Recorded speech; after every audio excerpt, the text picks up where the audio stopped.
భయం తన బ్లడ్లోనే లేదన్నారు మాజీ ఎమ్మెల్సీ ఆదిరెడ్డి అప్పారావు. బెదిరింపు ఆడియో కాల్ వైరల్ అయిన ఘటనపై స్పందించిన ఆయన, వైసీపీ తన ఆడియో సంభాషణను ఎడిట్ చేసి కుల విద్వేషాలు రెచ్చగొట్టాలని చూస్తోందని మండిపడ్డారు.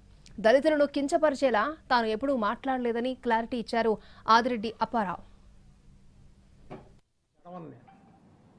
జడుపు అన్నది నా బ్లడ్లో లేదు.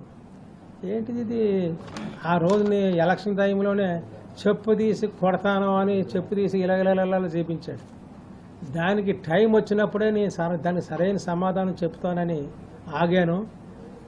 టైం వచ్చింది. ఆ టైం వచ్చినప్పుడు చెప్తే సమాధానం ఇవ్వలేక పారిపోయాడు ఎక్కడో పెళ్లిలో.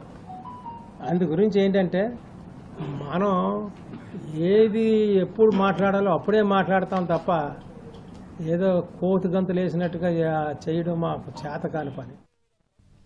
తాను అనవసరంగా ఎవరిని దూషించనని క్లారిటీ ఇచ్చారు మాజీ ఎమ్మెల్సీ ఆదిరెడ్డి అప్పారావు. 20 ఏళ్లకు పైగా రాజకీయాలు చేస్తున్నారని తెలిపారు. కులపరంగా తాను ఏమీ అనలేదని స్పష్టం చేశారు ఆదిరెడ్డి అప్పారావు.